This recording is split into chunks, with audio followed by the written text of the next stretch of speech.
তোকে ছুঁয়েছে আঁধারে লেখিকা ভূমিকা তালুকদার পর্ব ২৯।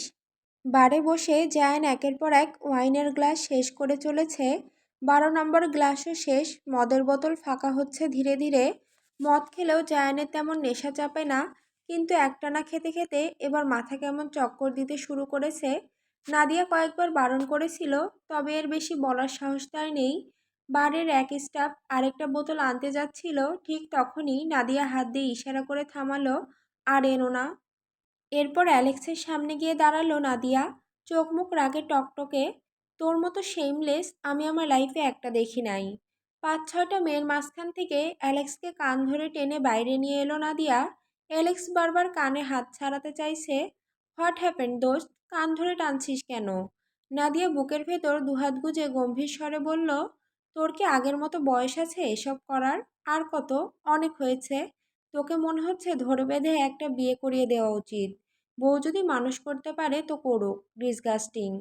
অ্যালেক্স হেসে গড়াগড়ি খেতে চাইলো। কাম অন ডিয়ার, শোন, লাইফ মানে একটা অ্যাডভেঞ্চার। লেটস চিল। চিল তাই বলে এভাবে? যা মানলাম, তবে হাই প্রোফাইল ট্যাগযুক্ত থাকা লোকদের সাথে এইসব যায় না। কখন যে কোন দিক থেকে ফাঁসিয়ে দেবে টেরও পাবি না। বললেই হলো কোন শাওয়ার নাতি কি করবে। সামনে এসে দাঁড়ানোর আগেই তার প্যান্ট ভিজে যাবে। নাদিয়া এলেক্সের কাঁধে হাত রাখে। সব কিছুতে শুধু তোদের একটাই কাজ, নিজেদের পাওয়ার দেখানো। আচ্ছা মানলাম, অ্যাটলিস্ট নিজের মধ্যে একটু তো লয়ালিটি আনবি নাকি? এলেক্স মুখ বাঁকিয়ে কটাক্ষ করলো, লয়ালিটি? লয়াল আবার কী জিনিস? যত পারবি প্রেম করবি, ছ্যাঁকা দিবি, লয়াল হবি তো মারা খাবি। নাদিয়া আর কিছুই বলল না। ঠিকই তো বলেছে অ্যালেক্স, ভুল কিছু তো বলেনি। হাতে গোনা কজনই বা লয়াল নিজেদের পার্টনারের প্রতি। যারা লয়াল হয় দিন শেষে তারাই মারা খায়। নাদিয়া এবার কণ্ঠ নামিয়ে বলল, কিন্তু শব্দগুলো ধারালো ছুরির মতো। আচ্ছা, এত বছরেও তোদের কাউকেই আমি ঠিক করতে পারলাম না কেন? কেন জানি তোদের নিয়ে এত ভাবি। ৩০-এ এসে দাঁড়িয়েছি, এখন আর পারবো না, আর কোনোদিন কিছু বলবো না, যা খুশি কর তোরা। অ্যালেক্স থমকে গেল। নাদিয়াকে এভাবে সিরিয়াস হতে সে কোনোদিনও দেখেনি। নাদিয়া অনেক স্ট্রং মেন্টালিটির মেয়ে, এক কথায় বুদ্ধিমতী, সর্বগুণে সম্পূর্ণা। তাদের সকলের বন্ধুত্বের গিঁট বেঁধে পরিবারের মতো আঁকড়ে ধরে রাখার পিছনে কারো সবচেয়ে বেশি অবদান যদি থাকে, তার ফার্স্ট ক্রেডিট নাদিয়ার প্রাপ্য। তবে এতক্ষণ ভালোই তো ছিল, হঠাৎ কি হলো যে এত ক্ষিপ্ত? এখন সব দোষ যেন একা এলেক্সের ঘাড়ে চাপলো।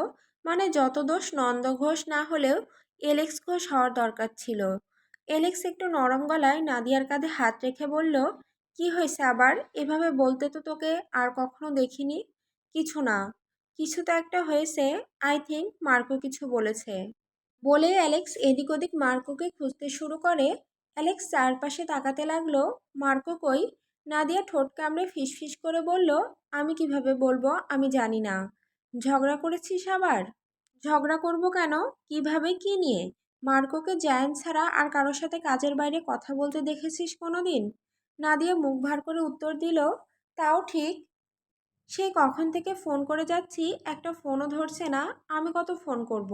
আমার কি ঠেকা পড়েছে নাকি? শেষ, আর দিব না, যা খুশি করুক ও। একবারও বলে যাওয়ার প্রয়োজন মনে করে না। যাই হোক, আই ডোন্ট কেয়ার। বাড়ির ভেতরে স্লিভলেস টপ আর ডেনিম প্যান্ট পরে লম্বা হিলের ঠকঠক শব্দ তুলে এগিয়ে এলো এলেনা। চুলগুলো গোল্ডেন কালার হলেও তা নিচ দিয়ে কালার করে লাল বানিয়ে রেখেছে। এমনিতেই লম্বা, তার উপর হিল। হাতটা ব্যান্ডেজ করা। জায়ান্ট রেড ওয়াইনের গ্লাসটা ঠোঁটে তুলতে যাচ্ছিল। এলেনা একটু দেরি না করেই হঠাৎ গ্লাসটা জায়ানের হাত থেকে কেড়ে নিয়ে পাশের দেওয়ালে ছুঁড়ে মারল। কাঁচ ভাঙার উচ্চ শব্দে পুরো বার স্তব্ধ হয়ে গেল। এলেক্স আর নাদিয়া দুজনেই একই সাথে চমকে তাকালো। জায়ানের চোখ তক্ষুনি রক্তলাল হয়ে উঠল। বুক ফুলে উঠছে, শরীর কাঁপছে, যেন ঝড় বয়ে যাচ্ছে ভিতরে। তার দৃষ্টি বড় বড় হয়ে এলেনার উপর গিয়ে গেঁথে রইল। চারপাশে এক ধরনের শ্বাসরুদ্ধ নীরবতা। ঠিক তখনই এলেনা হঠাৎ হাঁটু গেড়ে বসে পড়ল জায়ানের পায়ের কাছে। অতিরিক্ত খেলে আউট অফ কন্ট্রোল হয়ে যাবি, গাড়ি চালিয়ে যেতে পারবি না বাড়িতে। রাগ করিস না আমার উপর, আমি তো জানি তোর কিসে কি প্রবলেম হয়। জায়ান সোফার উপর মাথা হেলিয়ে রেখেছে, হাতটা কপালে ঠেকালো। এলেনা ব্যান্ডেজ করা হাতটা সামনে বাড়িয়ে ধরল, জায়ানের মুখের কাছাকাছি তুলে নিয়ে গলা কাঁপানো সুরে বলল, দেখ কি করেছিস। জায়ান কোনো প্রত্যুত্তর করল না। এলেনা বুঝতে পারল জায়ানকে এসব বলে আদতে কোনো লাভ হবে না। ধীরে ধীরে এসে জায়ানের পাশে সোফায় গিয়ে বসে পড়ল। তুই পাশাকে ঢোকার অনুমতি কেন দিস বলতো? কোন দিন যে এই পাশা আমার হাতে খুন হয়ে যায় আই ডোন্ট নো। অ্যালেক্সও এসে সোফায় ধপ করে বসলো। পাশা? পাশা আবার এসেছিল নাকি? কখন? নাদিয়া, চিকনি চামড়িদের ভেতর মুখ ডুবিয়ে রাখলে জানতে পারবি কি করে? ডাক দিলেও তো পারতি। জায়ান সোজা হয়ে উঠে বসলো, নিজের চুলে হাত দিয়ে ব্যাক ব্রাশ করতে করতে বলল, আসলে প্রবলেমটা কোথায়? যতবার আসবে ততবার 2 গ্লাস মদ খাইয়ে দিবি। একে যে কবে আমি মদের বালতিতে চুবিয়ে রাখি তা কেবল উপরওয়ালা জানে। পাশা যদি চলে ডালে ডালে, আমিও চলি পাতায় পাতায়। সবার প্রতি কড়া আদেশ দিয়ে জায়ান বার ছেড়ে বেরিয়ে এলো। আজকে সকলকে বাড়েই থাকতে বলল সে। প্রায় সময় তারা বাড়েই রাত কাটালেও জায়ান আজ থাকলো না। লিয়ানার জন্য তাকে যেতেই হলো, না হলে সে নিজেও থাকতো, যেটা তার পক্ষে সম্ভব নয় এখন। আজ সেই অভ্যাস ভাঙল এক অদৃশ্য টানে।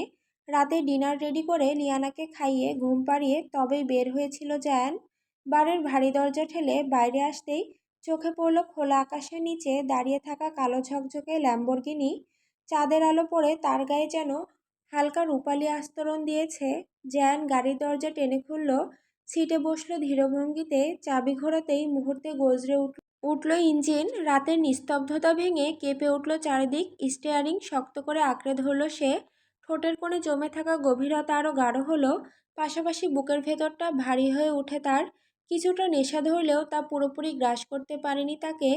অ্যাক্সিলেটরে চাপ বাড়তেই গাড়ি ছুটে গেল অন্ধকার রাস্তা ধরে। রাতের শহরকে বিদীর্ণ করে এগিয়ে চলল যেন ঝড়ের বেগে। রাত প্রায় 3টা বেজে 15 মিনিট। রাত্রির শেষ প্রহরে আল্পসের পাহাড়ি অঞ্চলের গভীর রাতের কুয়াশা চারপাশে ছড়িয়ে আছে। এমন সময় চারপাশে এমন অন্ধকার, চাঁদের আলো ঠিকমতো জমিনে দেখা যাচ্ছে না। বেডরুমে ড্রিম লাইটের আলো মৃদুভাবে জ্বলে। সেই আলোয় নরম ছায়ায় লিয়ানা বিছানায় গভীর ঘুমে তলিয়ে আছে। নিঃশ্বাস নিয়মিত ওঠানামা করছে, শান্ত গভীর নিঃশব্দ। ঘুমে তার চেহারার প্রশান্তি আর ঘরের নরম আলো ঘিরে রেখেছে তাকে এক নিরিবিলি আবহে। লিয়ানা হঠাৎ ঘুমের ভেতরেই অস্থির হয়ে এপাশ ওপাশ করতে লাগলো। নিঃশ্বাসটা যেন ভারী হয়ে উঠেছিল। পাশের দিকে হাত বাড়াতেই আটকে উঠল। জায়ান নেই। বিছানা ফাঁকা জায়গাটায় ঘুমের ঘরে বারবার হাত বুলিয়ে দেখতে লাগলো, কিন্তু না, কোথাও নেই সে। চোখ দুটো ধীরে ধীরে খুলে বিছানায় উঠে বসল লিয়ানা। নিস্তব্ধ রুমটা যেন আরও ভারী লাগছিল। চোখ কসলাতে কসলাতে শরীর থেকে লেপটা সরিয়ে নিল সে। ঠান্ডা মেঝেতে পা ছুঁতেই শরীর কেঁপে উঠল। তবু ধীরে ধীরে হ্যালো কিটি স্লিপারটা পরে নিল। সতর্ক পায়ে দরজার দিকে এগিয়ে সিঁড়ি দিয়ে নিচে নামতে যাবে, ঠিক তখনই চোখে পড়ল সিঁড়ির দক্ষিণ দিকে এক বন্ধ রুমের দিকে। রুমটার দরজা আধখোলা, হালকা মিটমিটিয়ে আলো বাহিরে আসছে। লিয়ানার গা শিরশির করে উঠল। ঘুমের ঝিম ধরা শরীরটা ঢলতে লাগলো। কপালে হাত রাখলো, মাথাটা প্রচণ্ড ব্যথা করছে তার। রাতে কখনোই বা ঘুমিয়ে টের পায়নি, তেমন কিছু মনেও পড়ছে না। কপালটা হালকা গরম, যেন জ্বর আসবে। নিচে ডাইনিং স্পেস থেকে আগত ঠান্ডা বাতাস গায়ের পাশ দিয়ে যেতেই হাঁটু ছুঁই ছুঁই চুলগুলো উড়ে গেল। পরনে নাইট শার্ট, তবে স্লিভলেস। হাতা হাওয়ায় ঠান্ডা লাগছে লিয়ানার। এক হাত কপালে আর এক হাত কোমরে রেখে সাহস সঞ্চয় করল সে। উপরের করিডোরটা পেরিয়ে শেষ প্রান্তের সেই রুমটার দিকে পা বাড়ালো লিয়ানা। চারপাশটা নিস্তব্ধ, অন্ধকারে ঢেকে আছে। মনে ভয় কাজ করলেও বুকের ভেতর অদ্ভুত এক টান টের পেল সে। মনে হচ্ছিল হয়তো জায়ান সেখানেই আছে। রুমটার ভেতর ঢুকতেই লিয়ানার চোখ বিস্ময়ে বড় হয়ে গেল। এ তো এক লাইব্রেরি কক্ষ। চারপাশের দেওয়াল জুড়ে তাকের পর তাক হাজারো বই নীরবে দাঁড়িয়ে আছে, যেন শতাব্দীর পর শতাব্দী ধরে নিস্তব্ধতার প্রহর গুনছে।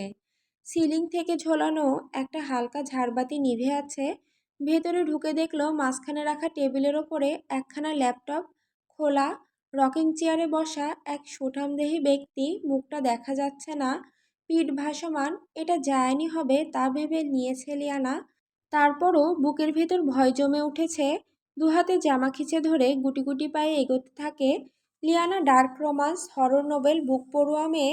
ইউটিউবে, ওয়াটপ্যাডে এসব পড়ে পড়ে মাথায় উল্টোপাল্টা জিনিস ঘুরঘুর করছে। যদি জায়ান না হয়, যদি তাকে মেরে ফেলে, বন্দি করে নিয়ে চলে যায়, তখন কি হবে? তারপরেও আল্লাহর নাম নিয়ে নিয়ে সামনে এগিয়ে যেতে থাকে। কি অদ্ভুত, টেবিলে জ্বলছে মোমবাতি। মোমবাতি কেন? বাড়ির ইলেকট্রিসিটি তো ঠিক আছে, তাহলে টেবিলের পাশে মোমবাতি জ্বালিয়ে রেখেছেন কেন? শরীরটা শিরশির করে উঠল তার। সামনে এগিয়ে গেল লিয়ানা নিঃশব্দে ধীর পায়ে। প্রতিটি পদক্ষেপে মনে হচ্ছিল চারপাশটা আরও ভারী হয়ে উঠছে। ইচ্ছে হলেও ডাক দিল না জায়ানকে। শুধু পিনপতন নীরবতাকে ভেঙে নিজের নিঃশ্বাসের শব্দ শুনতে পাচ্ছিল সে। রকিং চেয়ারে বসে আছে উনি। ল্যাপটপের স্ক্রিনের আলো তার মুখটাকে আধো অন্ধকার আরও কঠিন আর রহস্যময় করে তুলেছে। চোখের নিচে ক্লান্তি, ঠোঁটে অচেনা গম্ভীরতা। লিয়ানা ধীরে ধীরে পেছন থেকে কাছে গিয়ে দাঁড়ালো। বড় একটা শুকনো ঢোক গিলে নিল। কৌতূহলে মাথাটা সামান্য এগিয়ে ল্যাপটপের স্ক্রিনে উঁকে দিতে গেল। ঠিক তখনই জায়ান হাত বাড়িয়ে তাকে টেনে নিজের কোলে বসিয়ে দেয়। অপ্রস্তুত লিয়ানার নিঃশ্বাস আটকে গেল। বুক ধড়ফড় করে উঠল। চোখ জোড়া ভয়ে বন্ধ করে প্রার্থনা করতে লাগলো যেন লোকটা জায়ানই হয়। চোখ খুলতেই দেখলো জায়ান তার দিকে তাকিয়ে আছে। তবে আজকের চাহনিটা একদম অন্য। জায়ান যেভাবে শীতল দৃষ্টিতে তাকে দেখছে, তবে আজ সে সেরকম নয়। জায়ানের চোখ জোড়া কেমন যেন লাল লাল হয়ে আছে। মোমবাতির আলোতে লিয়ানা সেদিন তাকিয়ে ভয়ে চোখ নামিয়ে নেয়। গলায় কথা আটকে আসছে। জোরে জোরে শ্বাস নিতে নিতে কাঁপা কাঁপা গলায় বলে, আপনি কিভাবে বুঝলেন আমি এসেছি? আমি তো ডাকিনি।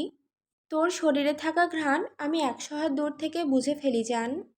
জায়ান লিয়ানার শার্টের নিচ দিয়ে তার উদরে হাত ঢুকিয়ে দেয়। লিয়ানাকে আরেকটু কাছে টেনে আনতেই লিয়ানার নাকে জায়ানের শরীর থেকে আসা মদের বিশ্রী গন্ধ ভেসে আসে। লিয়ানা কিছুটা নাক সিটকিয়ে বলে, আপনি আবার এসব ছাইপাশ খেয়েছেন? এত বেশি না খেলে হয় না? লিয়ানা জায়ানের কোল থেকে উঠে যেতে নিলে জায়ান আরও শক্ত করে চেপে ধরে। কোথায় যাচ্ছিস? এখানেই বসে থাক, ভালো লাগছে আমার। ছাড়ুন, আমার গা গোলাচ্ছে, বমি আসছে। লিয়ানার কথায় জায়ান এক প্রকার ক্ষিপ্ত হলো। চোয়াল শক্ত করে বলে ওঠে, বলেছি না বসে থাকতে, আর একবারও যেন না বলতে হয়। নেশায় ধরেছে আপনাকে, প্লিজ ছাড়ুন। তোর চেয়ে ভয়ঙ্কর কোনো নেশা আমায় আজও ধরতে পারেনি। তোর এই রূপ আমায় বারবার দেওয়ানা বানিয়ে দেয়। জায়ান লিয়ানার গাল নিজের দুহাতের মাঝে রেখে ঠোঁটে চুমু খেয়ে নেয়। তারপর লিয়ানার চুলগুলো হাতের মুঠোয় করে নাকের কাছে এনে চুলের ঘ্রাণ নিতে থাকে জোরে জোরে।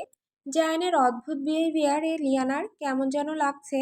ভয় কিছু বলতেও পারছে না। জায়ান লিয়ানার নাকে নাক ঘষতে ঘষতে বলে, you are damn sweet baby, I like you. আপনি? লিয়ানার কথাটুকু শেষ করার আগেই জায়ান লিয়ানার কাঁপতে থাকা ফোলা ফোলা ঠোঁটে আঙুল ঠেকিয়ে চুপ করিয়ে দেয়। জায়ান একটু একটু করে লিয়ানার জামা কাপড় সব খুলে ফেলে মেঝেতে ফেলে দেয়। লিয়ানা শুধু লজ্জায় জায়ানকে আঁকড়ে ধরে বসে আছে। এভাবে জায়ানের সামনে নগ্ন অবস্থায় থাকতে তার লজ্জা পাচ্ছে। যদিও তার শরীরের কোনো কোনাকানিও বাদ নেই যা জায়ান দেখেনি, তারপরেও অস্বস্তি বোধ হচ্ছে লিয়ানার। বুক কেঁপে উঠছে বারবার। জায়ান লিয়ানার বক্ষে নিজের হাত বিচরণ করতে থাকে। সেখানে থাকা তিলকে কামড় বসাতেই লিয়ানা মুচড়ে উঠে যেতে নেয়। জায়ান লিয়ানাকে টেনে এনে ঘাড়ে মুখ ডুবাতে ডুবাতে বলে, আই লাইক দিস পজিশন। জায়ানের শরীরের গরম উষ্ণতা ছড়িয়ে গেল লিয়ানার সারা শরীরে। মোমবাতির আলো দুলে উঠল হাওয়ার ঝাপটায়। কিছুক্ষণ পরে তা নিভে গেল। এখনও সূর্যের আলো পুরোপুরি ধরা দেয়নি দিগন্তে। ভোরের হালকা কুয়াশা জানালার ফাঁক ঘেঁষে ভেতরে আসছিল। ঘরের আবছা আলোয় লিয়ানার নিঃশ্বাস ধীর আর ভারী হয়ে উঠছিল। লিয়ানার শরীর যেন অদ্ভুতভাবে গরম হয়ে উঠছে। তার কপালে ছোট ছোট ঘামের বিন্দু জমেছে। মুখটা লালচে আভা ছড়াচ্ছে। চমকে উঠে জায়ান তৎক্ষণাৎ হাত বাড়িয়ে লিয়ানার কপালে রাখলো। গরমে হাতটা যেন ঝলসে উঠল। এক নিমেষে বুঝে গেল জ্বর এসেছে। লিয়ানা অস্বস্তিতে কাতরাচ্ছিল। দুহাত বুকের কাছে টেনে নিয়ে হালকা গোঙানি দিচ্ছিল। জায়ানের বুকের ভেতরটা মোচড় দিয়ে উঠল। সে এক মুহূর্তও দেরি না করে জায়ান লিয়ানার শরীরে কাপড় জড়িয়ে দিয়ে কোলে করে বেডরুমে নিয়ে গেল। বিছানার পাশে বসে লিয়ানার মাথার চুল আস্তে সরিয়ে কপালে হাত রাখলো আবার। কর্নার টেবিল থেকে একটা প্যারাসিটামল ওষুধ বের করে খাইয়ে দিল। তবে অনেকক্ষণ অপেক্ষা করেও জ্বর নামার নাম না নেওয়ায় জায়ান নিজের পার্সোনাল ডক্টরকে কল করে তিনি বললেন আপাতত একটা অ্যান্টিবায়োটিক ইঞ্জেকশন দিয়ে দেখার জন্য, কাজ না হলে হসপিটালাইজড করতে হবে। জায়ান নিজের শরীরে নিজে ইঞ্জেকশন পুশ করেছে বহুবার, তাই লিয়ানাকে দিতে তার অসুবিধা হবে না। লিয়ানা অচেতন ঘরে অর্ধেক চোখ খুলে দেখে জায়ানের হাতে একটা ইঞ্জেকশন। নিঃশ্বাসের ভেতরেই ভয় জমে যায় তার। বুক ধড়ফড় করতে থাকে। না না, ঠোঁট নাড়িয়ে ফিসফিস করে ওঠে সে। মাথা নাড়তে থাকে বারবার। জায়ান লিয়ানার কাঁপতে থাকা হাতটা আস্তে করে ধরে পুশ করতে থাকে। আহ, আস্তে ঢোকাবেন প্লিজ, ব্যথা পাই আমি, অনেক ভয় করে। একটু সহ্য করে নে সুইটার, বেশি ব্যথা লাগবে না। চোখ বন্ধ করে 1 থেকে 10 পর্যন্ত গুনতে থাক, আস্তেই দিব। এটা পুশ না করলে ওষুধ কাজ করবে না তো।